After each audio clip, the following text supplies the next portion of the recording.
तो सारे संसार का जो आधार है वो सत्य है। सत्य सबको ताकत दे रहा है, सत्य सबको चला रहा है।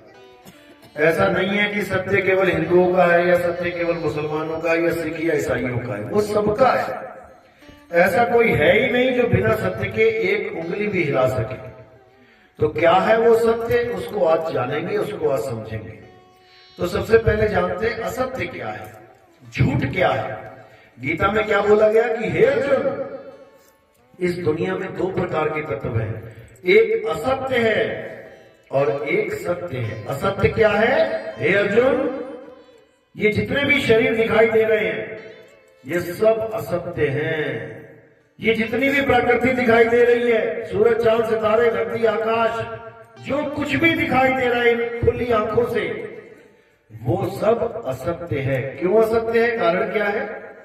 हे अर्जुन, असत्य वो है जो पल पल बदलता है, जो जन्मता और मरता है, जो कभी एक समान नहीं रहता, वो असत्य है। अब धरती असत्य है, आज यहां पर है, कल को पानी आया और सारी धरती काट के ले गया, कट गई। जब सूखा पड़ता है देखो धरती में कटाव आ जाते हैं, कट गई, असत्य है। सत्य कभी कटता नहीं है। पानी आज बरस रहा है, कल नहीं बरस रहा है। आज नदी इधर से जा रही है, कल को उधर से जा रही है। आज पानी इधर से जा रहा है, कल को इधर से जा रहा है, तो वो भी बदल रहा है। हवा, आज हवा इधर से आ रही है, कल को उधर से चल रही है, ये भी बदल रहा है। अग्नि भी बदल रही है, कभी धीमी हो जाती है, कभी बहुत तेज हो जाती है। आकाश, ब्रह्मांड, वो भी बदल रहा है। वैज्ञानिक भी कहते हैं कि ब्रह्मांड पल पल बढ़ता ही जा रहा है, बढ़ता ही जा रहा है। तो ये सब असत्य है। जब मिट्टी असत्य है, पानी असत्य है, तो दो असत्य को मिला के, यानी मिट्टी और पानी को मिला के एक मूर्ति बना दी जाए तो क्या वो सत्य हो जाएगी? दो असत्य को मिला के सत्य नहीं हो जाएगी, वो असत्य ही है। क्यों? पहले दिन इतनी सी बनी, दूसरे दिन और बड़ी बनी, तीसरे दिन और बड़ी बनी, चौथे दिन और बड़ी बनी, करते करते 100 फुट की मूर्ति बन रही है, रोज बदल रही है। तो कृष्ण यही समझा रहे हैं, हे अर्जुन, जो पल पल बदल रहा है वो असत्य है। जब तुम पैदा हुए छोटे से थे, देखो धीरे धीरे धीरे धीरे धीरे बढ़ते रहे आज 5-6 फुट के हो गए। और कल को ऐसे नहीं रहोगे, कल को धीरे धीरे कमर झुकने लग जाएगी, बेड हो जाओगे। धीरे धीरे काले बाल सफेद हो जाएंगे, मुंह में दांत है गिर जाएंगे, हर चीज बदलने लग जाएगी। इसलिए ये असत्य है। और केवल हमारा ही शरीर नहीं, राम जी का शरीर, हनुमान जी का शरीर, शंकर जी का शरीर, सबका शरीर, राम जी का, शंकर जी का, कृष्ण जी का, सब छोटे छोटे थे। देखो बड़े होते गए बदल रहे। छोटे से थे राम जी, गुरु जी के पास गए, जंगल में सीखने विद्या, वहीं सीता से स्वयंवर में जीत के ले आए। देखो छोटे से गए थे और शादी करके ले आए बड़े होके। बदल रहे हैं, हर चीज बदल रही है। कोई ऐसी चीज है ही नहीं जो बदल रही है, क्योंकि ये संसार का नियम ही बदलाव है। प्रकृति का नियम बदलाव है। आज यहां पर इतने सारे लोग बैठे, कल देखना यहाँ खाली होगा, बिल्कुल बदलाव है। आज कोई तीर्थ में मेला लगा है, दुनिया भर के लोग खूब चमाचम, खूब डीजे बज रहा है, खूब नाच रहे हैं, प्रोग्राम खत्म हो गया, सुनसान हो गया। तो ये सब होता ही आएगा, ये बदलाव है। बदलाव में ही असत्य है। और सत्य क्या है? हे अर्जुन, सत्य केवल एक है जो कभी बदलता नहीं है, वो कभी जन्मता और मरता भी नहीं है, उसका कभी जन्म और मरण होता ही नहीं है। ना तो उसे शस्त्र काट सकता है, ना अग्नि जला सकती है, ना वायु सुखा सकती है, ना जल भिगो सकता है। सत्य का कभी भी बाल बांका नहीं हो सकता। तो क्या है सत्य? कुछ याद आया सुन के? क्या है जिसे अग्नि जला नहीं सकती, वायु सुखा नहीं सकती, जल भिगो नहीं सकता? आत्मा। सबने सुना है, किसने नहीं सुना ये नाम कभी? सबने सुना है आत्मा नाम? हाथ खड़े करो जरा, जिस जिसने सुना है वो करना। सबने सुना है, देखो एक भी ऐसा नहीं होगा जिसने आत्मा नाम नहीं सुना। अपनी अपनी आत्मा लेके आए हो सब, किसी की घर तो नहीं छूट गई? खाना वाना बना रहे हो, जल्दी चलो सत्संग है, वहीं छोड़ के आ गई हो तो चूल्हे के पास, ऐसा तो नहीं ना? सब अपनी अपनी आत्मा लेके आए ना? जल्दबाजी में पता लगा टीवी देख रहे थे, वहां टीवी के पास पड़ी रहेगी, तुम जल्दी से भागा इधर। सब अपनी अपनी आत्मा लेके आए हो, ऐसा कोई भी नहीं है जो अपनी आत्मा कहीं छोड़ के आ गया हो। सब अपनी अपनी आत्मा लेके आए हो, जैसे सब अपने अपनी चप्पल लेके आए हो, सब अपने अपने जूते लेके आए हो, अपने अपने मोबाइल लेके आए हो। अभी सबकी चप्पलें यहां रख दें और बोला जाए अपनी अपनी चप्पल उठा लो, सब उठा लेंगे। अपनी अपनी की पहचान है। अभी सबके मोबाइल रख दिए जाए, ले ले भैया अपना मोबाइल, सब अपना अपना लेके चले जाएंगे, क्योंकि सब लोग उन चीजों को जानते हैं जो वो साथ में लेके घूमते हैं। अब घूमते तो बेटा आत्मा को भी लेके हो, ऐसी कोई जगह नहीं है जहां आत्मा को लेके नहीं घूमते। लेकिन अभी तुमसे पूछा जाए आत्मा होती कैसी है? आत्मा काली है, गोरी है, लंबी है, मोटी है, छोटी है, नाटी है, गोल है, चकोर है, कैसी है? ठंडी है, गर्म है, ऊंची है, नीची है? कोई जवाब नहीं दे पाएगा। किसने अपनी आत्मा को जाना है? हाथ खड़ा करना। किसी ने अपनी आत्मा को जाना आज तक? शरीर को सबने जान लिया ना? हजारों फोटो में तुम्हारी फोटो कौन सी है एकदम निकाल लो कि ये हूं मैं, ये कैसे पहचाना? अपने शरीर से, क्योंकि तुमने आज तक शरीर को ही जाना है। खुद के शरीर को जाना, अपने माँ बाप के शरीर को जाना, अपने पति के शरीर को जाना, बच्चों के शरीर को जाना, गांव वालों के, शहर वालों के, देश वालों के शरीर को जाना, लेकिन आत्मा को नहीं जान पाए। ना अपनी आत्मा को जान पाए, ना अपनी माँ की आत्मा को जान पाए, ना अपने भाई बहन पति बच्चों की आत्मा को जान पाए। आत्मा का तो केवल तुमने नाम ही सुना है, इससे ज्यादा कुछ नहीं जान पाए। अब आत्मा क्या होती है अच्छी तरह समझना है इसको। जैसे पंखा, बल्ब, हीटर, गीजर, प्रेस, इन सबको यानी इन सब शरीरों को कौन चलाता है? करंट चलाता है। क्या बिना करंट के पंखा हवा दे सकता है? क्या बिना करंट के बल्ब जल सकता है? क्या बिना करंट के प्रेस गर्म हो सकती है? क्या बिना करंट के एसी ठंडी हवा दे सकता है? नहीं दे सकता। यानी जो कुछ भी हो रहा है करंट की वजह से हो रहा है। अब करंट कैसा होता है? क्या करंट के 3 पर होते हैं? पंखे के तो होते हैं 3 पर, शायद करंट के भी होते हो, पक्का है? बल्ब गोल गोल है, शायद करंट भी गोल गोल होता हो बल्ब की तरह, ऐसा तो नहीं होता। प्रेस देखिए ना, प्रेस तिकोनी सी होती है, आगे को चोंच होती है, पीछे को पूरी चौड़ी होती है। करंट कैसा होता है? प्रेस की तरह होता है। कुछ तो होता है ना करंट। कैसे पता लगता है करंट क्या है? कैसे पता लगता है करंट क्या है? अनुभव से। अनुभव कैसे होता है? छू के, हाथ लगा के। करंट दिखता नहीं है आंखों से। अगर करंट दिखता होता तो आज तक कभी किसी के करंट ही ना लगता। सांप दिखता है ना? किस किसने गलती से सांप पकड़ लिया हाथ में? पकड़ भी लिया, शाबाश। उसके बाद कितनी देर पकड़ के रखा? बच्चा होगा लग रहा है छोटा सा सांप का। अगर सांप और करंट एक जैसे ही है, अगर गलती से सांप पकड़ भी लिया ना और देख लिया क्या है तो ऐसे छोड़ोगे एकदम, और जब करंट लगता है तो कैसे छोड़ते हो? ऐसे ही छोड़ते हो।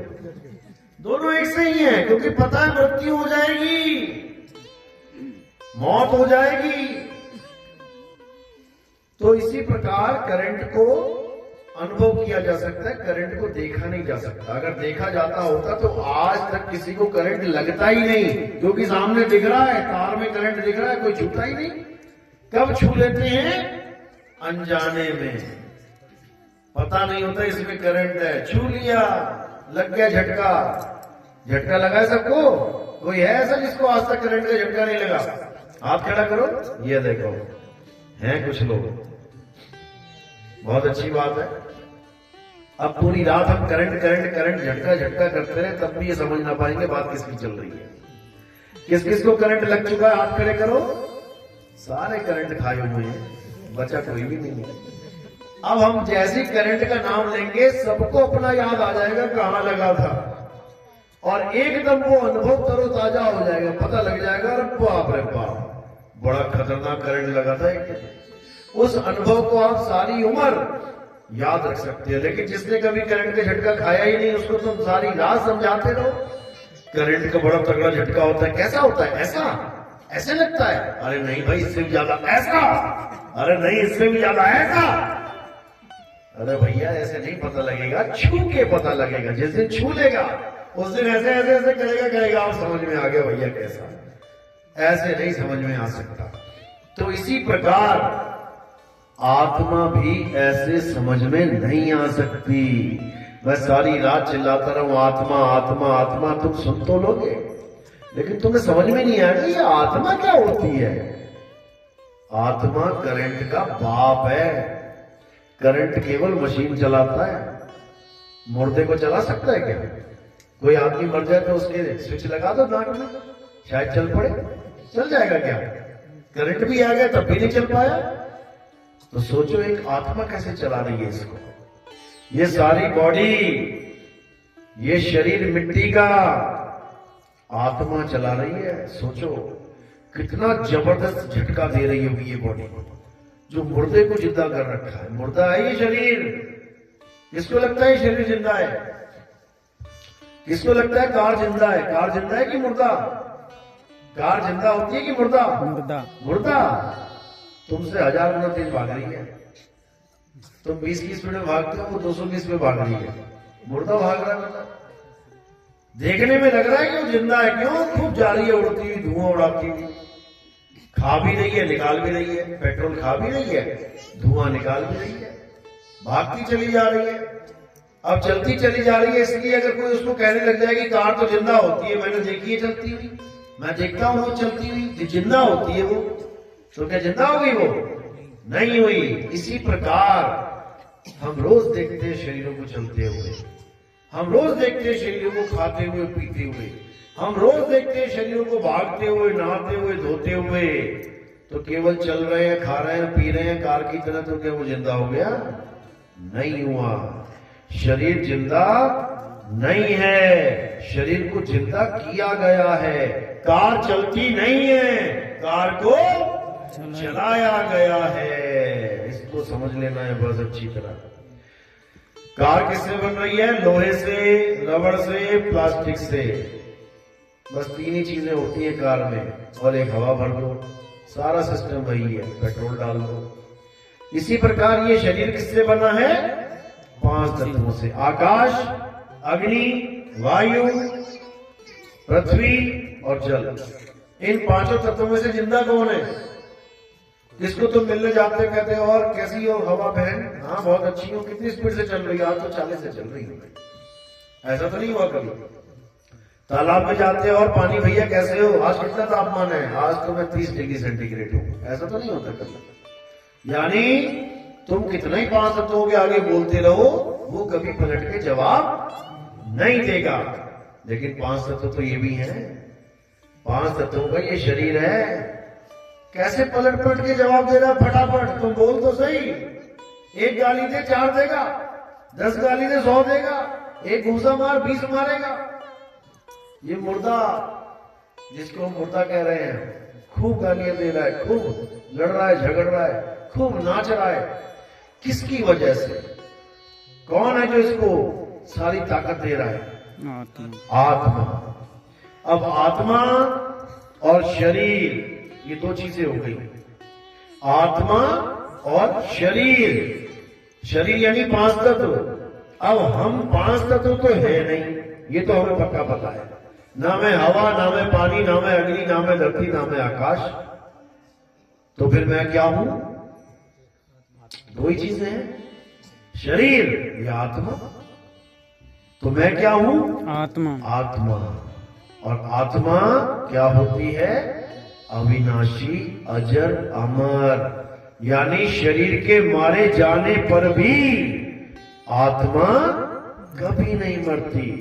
अगर शरीर के मर जाने पे आत्मा मर जाए तो स्वर्ग और नरक कौन जाए?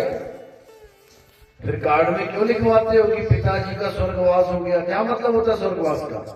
स्वर्ग में वास, यानी पिताजी पहले गांव की झोपड़ी में रहते थे, इधर टूटी फूटी झोपड़ी थी, अब मर के चले गए स्वर्ग में, राजा इंद्र के साथ बैठेंगे सिंहासन पे। अब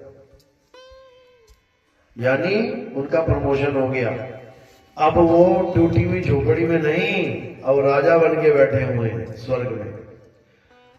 तो शरीर की मौत हो गई और पिताजी कहां चले गए? स्वर्ग में। तो मरा कौन? शरीर। और लिखा गया कार्ड पे, मेरे पिताजी की मृत्यु हो गई, पिताजी चले गए स्वर्ग में, उनको मार दिया तुमने, और जो मरा उसका कोई जिक्र नहीं किया तुमने। शरीर मरा, शरीर को जला दिया, उसका तो कोई जिक्र नहीं किया। और पिताजी जो स्वर्ग चले गए उनको बेचारे को मार दिया तुमने। मेरे पिताजी मर गए, पापा मर गए, मम्मी मर गई, चाचा मर गया, दादी मर गई। जब मर ही गए तो फिर स्वर्ग कौन गया? अभी पापा चले जाए तुम्हारे दिल्ली, तुम क्या कहोगे? पापा मर गए। मम्मी चली जाए कहीं जयपुर शादी में, मम्मी मर गई। क्यों? ऐसा तो कभी नहीं कहोगे। ऐसा बोलोगे मम्मी यहाँ थी, चली गई जयपुर, पापा यहाँ रहते थे, अब चले गए दिल्ली, पता नहीं कब आएंगे। उनको नहीं मारोगे। लेकिन इस दुनिया को छोड़ के कोई चला जाए स्वर्ग में रहने तो उसको तो मार देते हो। कोई नहीं मरता। ये जन्मना मरना आत्मा का काम है ही नहीं। तुम, तुम्हारे माँ बाप, तुम्हारे भाई बहन, तुम्हारे बच्चे शरीर नहीं है। शरीर तो उन्होंने धारण किया हुआ है। देखो कपड़े धारण कर रखे, अब यहाँ देखो लाल, पीली, हरी, गुलाबी, नीली, ये तो कपड़े हैं। कोई कहे मेरी बहू नीली है, तेरी वाली पीली है, मेरी बहू तो हरी है। अरे भाई वो कपड़े हैं नीले, पीले, हरे, गुलाबी। बहू थोड़ी नहीं नीली पीली है, बहू तो कपड़ों से भिन्न है। चलो माना यहाँ भी चमड़ी है, कोई काली है, कोई पीली है, कोई सफेद है, पर ये भी बहू नहीं है, ये भी बहू के कपड़े ही हैं। बहू कौन है? आत्मा। तभी तो बहू शरीर छोड़ के जाएगी। मेरी बहू शरीर छोड़ के चली गई, शरीर छोड़ के चली गई यानी शरीर से तो कुछ अलग थी ना वो, तभी तो शरीर छोड़ के गई है। लेकिन लोगों को समझ में नहीं आता। लोग सोचते हैं हमारे रिश्तेदार मर गए, मर गए, मर गए। कोई नहीं मरता इस दुनिया में, कोई मरता ही नहीं है, क्योंकि सब अजर, अमर, अविनाशी है। और गाते भी हैं ईश्वर अंश जीव अविनाशी। अविनाशी। अब जीव को अविनाशी भी बोल रहे हैं और उसके बाद मरता हुआ भी बता दे रहे हैं कि मर गया। जीव कभी नहीं मरता। जीव सोई जो जुग जुग जीवे, उत्पत परलय माही, देह धरे भर में 84, निर्भय कबहू नाही। जीव कभी नहीं मरता, वो अजर, अमर, अविनाशी है। स्वर्ग नरक भोगता है, बड़े बड़े जाता है लोकों में, ऊंचे ऊंचे लोकों में, फिर पतन हो जाता है, नीचे जाता है, फिर ऊपर नीचे, ऊपर नीचे, ऊपर नीचे, चलता ही रहता है उसका। फंस चुका है बेचारा इस भव सागर में। अब निकलने का एक ही रास्ता है। क्या रास्ता है? आत्मज्ञान, और कोई रास्ता नहीं। कोई कहे कि मंत्र जप के मुक्ति मिल जाएगी, नहीं मिलेगी। कि सारे मंत्र जपने लग जाओ, ओम कलियम हरियम शरियम सोम सत्यम, राम राम राम, अल्लाह अल्लाह, वाहिगुरु वाहिगुरु, हरे कृष्ण हरे राम, कुछ भी जप लो, मुक्ति मिलेगी नहीं। क्योंकि नाम है जप में, नाम है तप में, ना एकांत निवास में, और मुंह को कहां ढूंढे रे बंदे, मैं तो तेरे पास में। पास में। अब वो मेरे पास में है तो सतलोक में कौन है? 16 शंख योजन दूर सतलोक, उसमें कौन बैठा है भाई? जब वो मेरे पास है, यानी दो परमात्मा है, एक मेरे पास में है और एक मुझसे दूर है। दो परमात्मा है क्या भाई रे? दो जगदीश कहां से आया, कहो कौन बौराया? यानी कौन पागल हो गया जो कह रहा है एक परमात्मा पास है और एक सतलोक में बैठा है? फिर सतलोक में भी नहीं बैठा। सतलोक जाने के बाद तुम्हें एक ड्रामा और दिखाया जाएगा। अब हमने आगे जाना है, कहां? अलग लोक में। वहां कौन है? वहां अलग पुरुष है। अच्छा चलो चलते हैं। अलग लोग ले जाने के बाद फिर ड्रामा चालू। अब क्या करना है, अब और आगे चलना है। कहां? अगम लोक में। वहां कौन है? अगम पुरुष है। फिर उसके आगे और शुरू। अब कहां चलना है भाई? अनामी लोक में। वहां कौन है? पुरुष अनामी बैठा है। बताओ, 4 तो ये हो गए, एक पास में हो गया, 5 परमात्मा हो गए। 5 परमात्मा हो गए। द्रौपदी बन गए तुम, 5 पति हो गए तुम्हारे। और सारी वाणियां सब क्या कह रहे हैं? परमात्मा एक है। तो एक कहां है? एक कहां रहा फिर? सतपुरुष अलग, अलग पुरुष अलग, अगम पुरुष अलग, अनामी पुरुष अलग, और जो तुम्हारे अंदर है वो अलग। घट घट मेरा साइया सुनी सेज न कोई, और बलिहारी वा घट की जिस घट प्रगट होए। कहते बलिहार जाते हैं सबके पास, लेकिन जहां प्रगट हो जाता है वहां बलिहार जाते हैं। ज्यों तिल माही तेल है और ज्यों चकमक में आग, तेरा साईं तुझ में है, जाग सके तो जाग। अब मेरा साईं मुझ में है तो सतलोक में कौन है भाई? तो स्वर्ग में कौन है? तो गोलोक में, शिवलोक में, ब्रह्मलोक में कौन है? जब मेरा साईं मुझ में है तो असल में वो हमारे अंदर ही है। लेकिन अंदर का मतलब ये नहीं कि वो हमारी काया में है, हमारे शरीर में भी नहीं है वो। अगर परमात्मा हमारे शरीर में होता तो ये शरीर कभी मरता ही ना। परमात्मा शरीर में नहीं है। कौन है शरीर में? जीवात्मा। जीवात्मा है शरीर में। परमात्मा एक है और जीवात्मा अनेक हैं, अनंत हैं, गिन नहीं पाओगे। इसी को बोला जग में जीव अनंत, न जाने पीव को, और बहुत कहा समझाए 84 के जीव को। बार बार समझाता रहा, इतना समझाया, लेकिन ये ना समझ पाया। ये बेचारा धक्के ही खाता रहा। अब करना क्या है? अब मालिक को पहचानना है। कैसे पहचानेंगे? गुरु के ज्ञान के द्वारा। जब गुरु हमें परख देगा पहचानने की कि परमात्मा होता क्या है, कैसा होता है, तब समझ में आएगा कि वो मिलेगा कैसे। सबसे पहले गुरु क्या करता है? तुम्हारे जीवन से जो भी असत्य है उसको दूर कर देता है। क्या क्या असत्य बताया था? हवा, पानी, मिट्टी, अग्नि, धरती, आकाश सब असत्य है। तो मिट्टी से बना बना के ईंटें, ईंटों से बना बना के मंदिर, मस्जिद, गुरुद्वारे, ये सत्य है कि असत्य है? असत्य है। क्यों?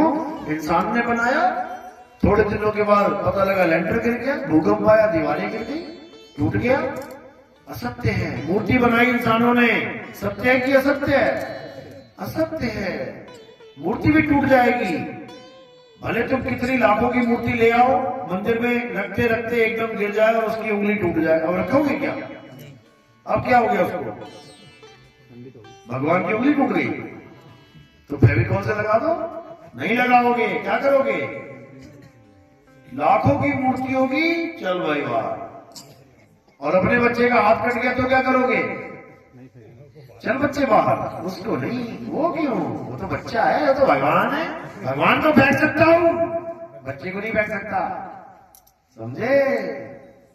भगवान की उंगली टूटी, उंगली भी नहीं, उंगली का नाखून टूटा, चल बाहर। बच्चे की उंगली छोड़, हाथ कट गया, चल अंदर। ये है हाल हमारा, और हमें चाहिए भगवान। तो ये सब अज्ञान है। ये इंसानों ने मूर्तियां बनाई हैं, बड़ी बड़ी मूर्तियां, छाती